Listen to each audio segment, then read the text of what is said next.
Abalungi abatulaba ku YouTube channel ya Rapi, thank you so much for subscribing. Bannange mukoze omulimu nno omulungi, mwebadire ddala, mwongerere ddala okubeera nga musubscribinga abali mu swawumo nammwe mbalamusizaako nnyo. Assalamu alaikum warahmatullahi wabarakatu. Nsaba Allah bawe kyemusinga okwagala mu Ramadan muno. Naye nina omukulu gwe nguddeko mbadde mpitaayita eyongwa ku mukulu Meeya w'e Bunnamwaya. Meeya, nga nsanyusa okukulaba. Nsanyusa okukusanga. Soko mbulire mwakomawa ku by'obululu omusango waguwuta buva kyekyali awo yaani yali akuranisa gye bali bangi abamu bakyali bange abamu twakula nabo abamu twasoma nabo gye bali bangi but end of the day nti Katonda yalonda ekintu kyayagala. Jacob, ki kireetera abantu okuva mu bannaabwe nga muli bamukwano? Just abantu bali baganya okubeera mu life nga mufaanagano y'obulamu. Kati osukuluma ku katini kati ng'onoolaba empeta eno si buli muntu ntire musanyufu okubeera nga olina empeta eno. Kati omulabi wa YouTube ojja okuwulira oyogera about naye n'empeta eno ya bbeeyi. Kati ffe abasajja bali bakedde okumanja okuproposinga ku bakazi eno empeta ya bbeeyi. Kati gwe atakimanyi ku YouTube bakazi bannyinyi bawulira obujja because otaddeko empeta eyo. Jacob, nziramu ansa yo si buli muntu ndiro bw'oteekebwako empeta eno ajja kufiiringa comfortable ajja gamba kale yoyoyoyo bamutaddeko empeta nga nze ndiwona musinga obitu nayogera ebigambo bingi nnyo neerabira guli Katonda abaaga nti ojja kubeera n'empeta ojja gibeera n'olikola ota n'ogenda n'olooga nga empeta yiyo ebeera yiyo. Jacob, omanyi olumu ebintu ebisinga mbisirikira oyogedde ku mpeta eno naye gwe atamanyi empeta eno ezimu ku mpeta ez'ebbeeyi bw'oba tolina ssente togenda kera kumaja gyejimba mugiteeka ku mwana w'abendi. Kati bulijjo mwogera iPhone biki ngatto simanyi biki perfume naye n'empeta tanagyogera linda kuba aligyogerera oli kakasa nti n'abantu bateeka sede mu bakazi. Era olowooza ogibalirira ssente mmeka? Lemi nkusaba manye sede z'omusajja ozikwata ozijja mu nsawo n'agenda yonna gye yagigula oba mu America oba wa n'agamba empeta eno njagala giteeka ku mukazi. Todisappointinga omusajja oyo. Binde tomudisappointinga. Twagala mwana ffe nga ba in-laws nkuze nkulaba naye nkusaba kimu kiruka kyokka mbadde kojja mulungi tondisappointinga. Era wonookera ku makya disappointinga lemi nja kujja nkweyambulire nijjamu saatu ngiteeke wali empale njijjamu kiteeke wali andawo yanjiteeke nugambe lemi nkwezaalukusa okuva olunaku olwaleero. Ewaffe tetwakuyigirizako kunoba ewaffe tetwakuyigirizako kukuula twakuyigiriza kunyweza bufumbo. Lindako waliyo n'abagamba nti nagenda kukuula abantu babyogera nze ndaba comments zo twakuyigiriza kubeera mukazi mufumbo agubeera ebizibu byonna ebyebigambo atamanyi amanyi omubi omulungi eyefuula amanyi ennyo bonna nobakwata ebigambo biteeke eno ku nkoto odde mu ffumbiro ofumbire omusajja emmere odde mu buliri oba omusajja omukwana byetwakuyigiriza. Era nkusaba wonoogenda ku bintu byabakadinga beboogera ku social media ensi ekumene n'obufumbo bukulemye. Jacob neyanziza, by the way, he's like a brother to me. Andabye nga nkula kuva nga ndi mu City Rock mbadde naye mu buwala ne mu bukazi kituufu mu buwala ne mu bukazi. Era kati nkusuubiza nga tutudde wano fembi tisigenda ku disappointinga ngenda kufumba Binde ngenda mufumbira mufumbire ate manya kino bayomba gwe tufa ku bayomba fa ku lubalazaro na kisenge kyo na kifumbiro lyo. Okay, bannange owasadde twagenda okulabaawo ebifaananyi bya Doreen Asasira ne tubuulira interviews nga mbumbu mwekwasaganya kikyatuukawo. Amanyi mulimu ebintu ebimu byokola n'owekyejjusa nga omaze kikola mu bulamu bwange sajjusa kugenda mu politics ne mulimu ebintu kyenakola nekyejjusa mu mutima wakinakikola. Kati wejjusa okwagala Doreen? No, nejjusa olina kwenakera kumanja okupostinga ebifaananyi bya Doreen because siba nkumulaavu naye but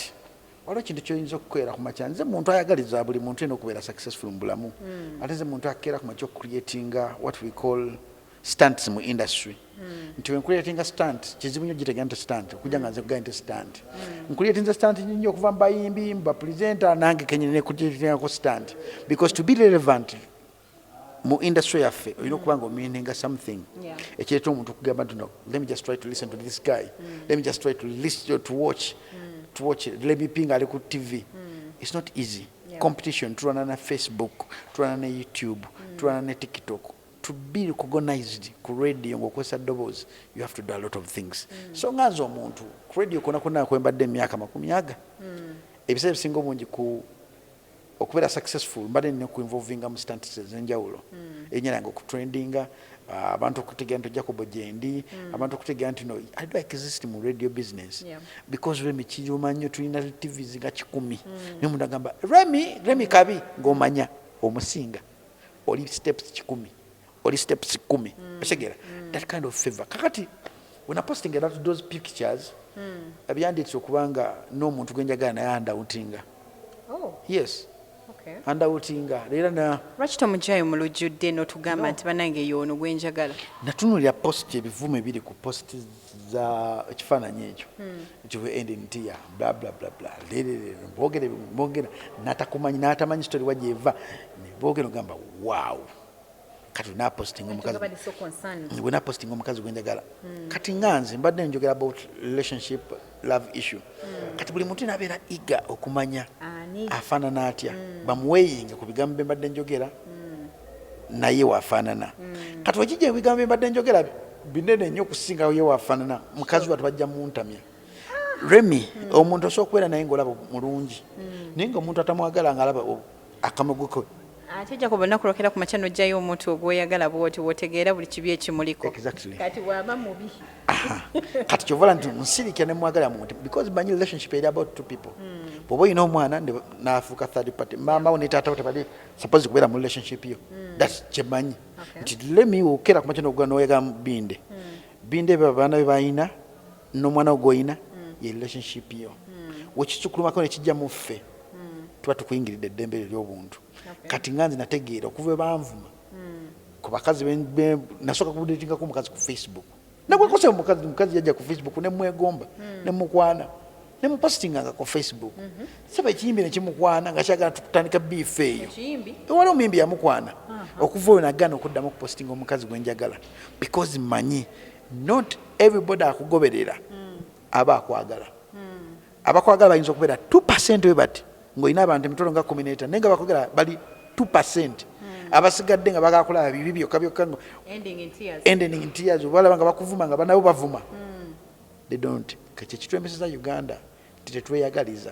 teswakira mu kigamba era myafunye nange maybe kansabe ng'omukyala emyaka gya ndaba gigenda kanesabire nfunira ng'omukyala sikuba makazi tuwabba niyo omuntu nakwogera ebigambo n'obutunano gamba era amanyi wotegeera nti omuntu akuze machuwa mu industry gye tulimu nga atandise okutrendinga nga bamuvuma Remi nze mukuba president abagwe basinze okuvuma ku social media gwe mukuba president gwe basinze okuvuma ku social media ningo omuntu akuvuma omubuuza Remi omuvumira ki mpa ensonga 5 nga gato ntasobola kuwa nsonga ezo 5 ne just alaba gundi avuma koyeka avuma olusayinza okulaba nti awulidde ekibuuzo omuntu kya creatinze n'akifumba bulungi nasinzira okunakukyawo obulamu bwe bwonna ninga tasobola kubuuza muntu gwe oyiso kankuwe muka background munali mu kalulu nali ngenda kukola ekintu ekyekisiru Remi esaazo nandibadde luzira mu mwaka gwange gusooka Remi nze wenyiga bubi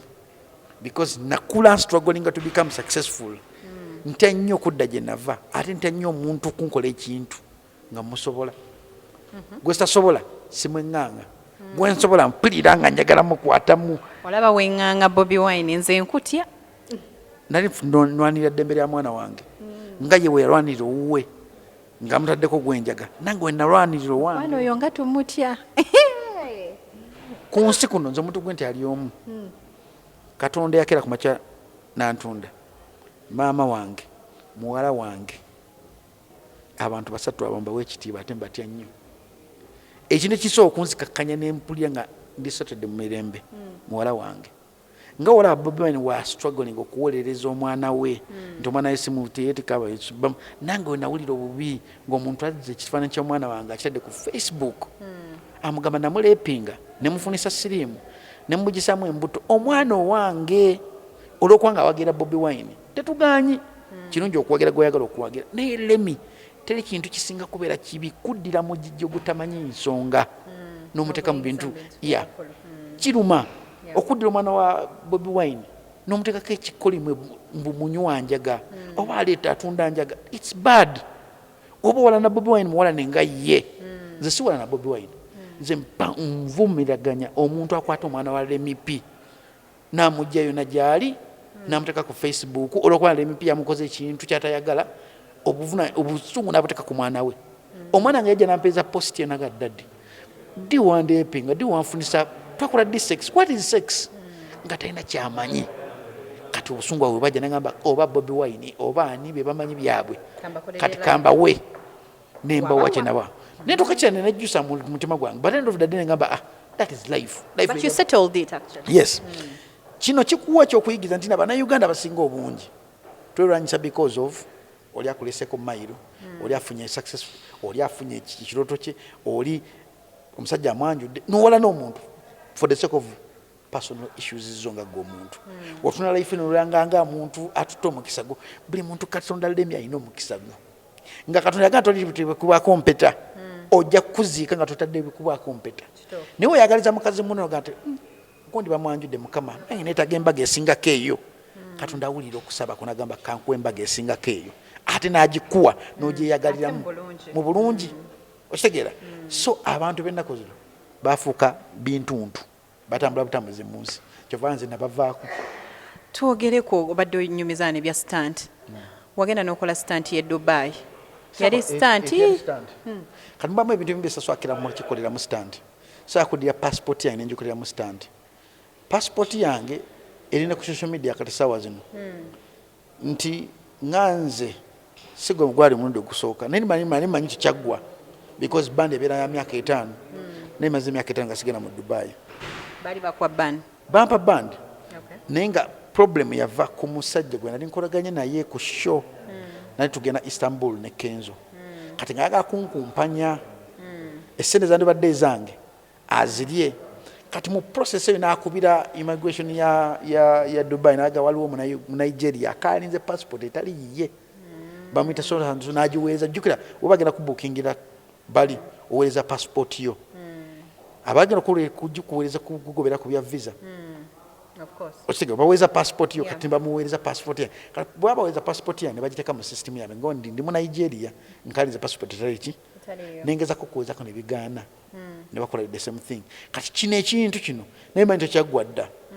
ngampise una in cruise mutabani wo ngampise ndi neri muwara bonaje nagamba manyi first come back nemugamba what you are carrying a fake passport nemugamba again nadda mu luwe waabwe because for them bagere bigambo bisatu ne badda mu biyo waabwe nagamba give me your passport ningenda kadinisa ne mazija ka maaso nagamba tukubanize myaka 2 ne komano mu Uganda tuwandikira national media ne wandikira immigration gundi Dubai consulate Dubai ne bagamba bote balina bawandikira internal affair ino kuwandikira bo si nga muntu individual katulinda internal affair ebere settled bulungi bade mbyakugira tukimalize ne ya stand the stand so ganti nakola stand ninga nte ya stand ekifani cyo cyali stand bingi byenkoze stand bijja kugamba ne Dubai tikyali kya stand nali numizibwa. Okay, that is bad. Naye katukusabire nakyo kiyitem kijja ku tulabye oli mayor right now naye kati waliwo obuliro obugenda maaso ebyabayimbi abayimbi gwesokera ddala abayimbi kati tulina bangi abazze kuba president Bebe Cool yavaayo nga sidinga na yali ayise Morris Kira okujja okugezesa naye ndowooza Morris simanyi tetwategeera oba yatyamu oba yagamba airport oba teyasobola kufuna nnyonyi kati tulinawo Cindy tulina King Saha tulinawo oba Lord Bitem tulinawo ab'enjawulo abantu bano oboogerako kigwe ki potential girabawa omanyi true definition y'omuyimbi wa Uganda ye King Saha ava ku core ya industry ya Uganda we yatandikira musajja yali asitula migugu mu kikuubo yali asulawo kugezana kumukazanaawo mpona Antebe Road mukakuze mulaba era n'amakage yali apangisa mu nfuufu ezana mu Bunamwaya division. King Saha ye true definition y'omuyimbi. Yes, Cindy akoze legacy legend icon mulamba but on my side gap ya Cindy ku bayimbi nnene ate Cindy amanyi ensonga ki olaba nti yeetuma the king herself amanyi ate King Saha ye muntu atanyigirizibwa noba legend ajja kukulumba agende kiwankoze kibi bantu bangi nnyo bali eyo nga balegend babayisizaamu babakoze bubi ninaasirika because amanyi legend ukitegera naye King Saha avaayo n'agamba no let me stand ku rights zange ate King Saha muntu gwempagira because awagira ekibiina kyendimu ekya NOP kiba kitegeeza nagenda ne King Saha nganze because yavaayo n'andaga nti nawagira okulumizibwa kw'omuntu wa wansi ate ye muntu wa wansi buli kyabugagga kyayina akijje muntu oyo ye true definition y'omuntu wa wansi naddala omuyimbi sekulange nganze sirwa abantu bonna bali eyo ngiragera ne King Saha olwokubanga ava mu Bunama division olwokubanga wagira NOP olwokubanga ye true definition y'omuyimbi okuva ku kkowa nga talina ade n'ekikumi Katonda n'amublessinga n'amuwa oluyimba Katonda n'amulinyisa eddala Katonda n'amulinyisa eddala n'agenda ng'amulinyisa ensonga ki kati omulaba. Okay, nga tumaliriza abantu bakumanyi ng'omuntu alina omukwano omuyitirivu ogwogera bu TikTok simanyanga kwegamba oyogera mukwano kyoyogera kyoli oba nina personalities 3 esooka bagisasulira yeriwa ya DJ jacobomutuze bagisasulira personality yekola akugizibwe Jacob nina personality endala munze ya tata Melissa eyagala omwana wange nnyo so bien yogera ku radio oba ku TikTok yange kisasulira ku trending ko kusasula DJ jacobomutuze okubeera relevant sikyali ekyaddala ayinza okuba akiri nzija njala kinyonyolo kitegere bulungi ku bintu byayogera 90% babisasulira 10% akiri lwaki njogedde wendi nti ogenda n'ogwa mu mukwano kintukako nnyo nganze omuntu najja nakwagala naye nga amanya oli 100% okitegeera oli mutuufu emirundi 10 ekitasoboka niyerabira nti there is a difference between akugizibwe Jacob ne DJ jacobomutuze kyekyatuuka kuli omukyala erinnya ligenze radio presenter naye ayogera eby'omukwano then ani Sophie Tebbi ate nsiri oyo kuba naye batugamba ayogera bya mukwano naye tugenda okulaba story yavaayo ng'ate endala nze ntya nnyo okuswaza omwana wange buli kimu kyenkola ekintu kyensooka okulowooza kulanga twanzikiriza kuwa story yange yannyiza mu kalulu ekintu kyensooka okulowoozaako mwana wange singa Melissa akitegeera nenkola ku live wire nga mawaji bakubye screenshot Jacob yadde akwana gundi oba nenkola ku TV endala oba ku social media kyensinga okutya nganze kati ebisa ebisinga embeera reserved nnyo omuntu obutanyingiramu kuntegeera lemi namenyeka omutima ku mwana wange nayagala omukazi naye amaziga ge nayitamu mama omwana wo nze agamanyi kati omuntu okujja okuyingira mu mutima gwange olina okunkakasa ennyo kyovula ebisa ebisinga sikwata masimu naye Jacob batugamba nti obulamu bugenda mu maaso oli kyeyakkola ate n'omulala si kyajja okukola obulamu bugenda mu maaso nkimanyi bulungi oli kyeyankola but eyali alumiziddwako ku musota niwalaba omuguwaawo yeekanga ku nsi ya Mukama ng'oyagala okukeera ku makya okumanya about love first love yourself if you can't love yourself you can't love anyone else in this world nga tosaakira makya kuyiga kweyagala lemi ogenda gwa mu musajja nganze lemi ekitiibwa kyange kyenkoledde lemi kiddawa omwana wange kimuzzaawa bafandi bange kibazzaawa famire yange maama baganda bange bandi bonna ba obi bonna no baligatta mu kibateekawa ekyo ekitulemeseza okwawulawo abantu abatuufu n'abantu abakyamu ojja gwa mu mukwano n'omuntu ng'oza ali perfect teri muntu ali perfect ku nsi buli muntu Katonda yamutonda ng'alina akamogo ke n'ekitwala omuntu ow'enjawulo okugumiikiriza akamogo k'oyo n'akabikka ebigambo oba n'akabikka ebirooto ebirungi. Anyway, Jacob, tusuubire nti anytime ogenda kuva ku radio or concentrating in politics or in side business oba oli wakufiira ku radio? Siri wakufiira ku radio. Nganze omuntu njagala nnyo okuva ku ddembe nga sikira kubeera mu Uganda. Nga njagala kuva ku ddembe ngende ko ba Canada oba mu America oba mbeere eyo for 10 years oba 5 years or 4 years. Mama wakinchikola ekyo. Remi lwakuba Katonda yatutula nga ffe abaddugavu tuli bagumu nnyo. Kirungi okuva ku mulimu ng'olina awantu otajjakira kumakya kutunulira mulimu ogwo. Nogamba kale sawa zino nandibadde nkola kino nakikola bubi. Olime kuba nga oli tormented mu bwongo. Kati kanve mu Uganda nga sijja kuwuliriza ddembe nga sima ebiki byekola mbeereko eyo obwongo bwange budde mu nnomo. Mu nnomo because even if siri famous ndisetting nzire ku nnomo human being walina okubeera ku musajja walina okutambuzaamu obulamu ku muntu wa bulijjo walina okutambuzaamu obulamu. Naye so akamakya kuva ku mulimu nenzira mu Uganda ninako kuuza esawa zino obongo jukira okuddamu okulisetinga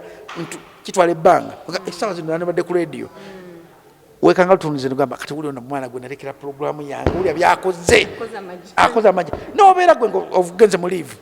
nogamba kantu nkakola live wayo ogera okola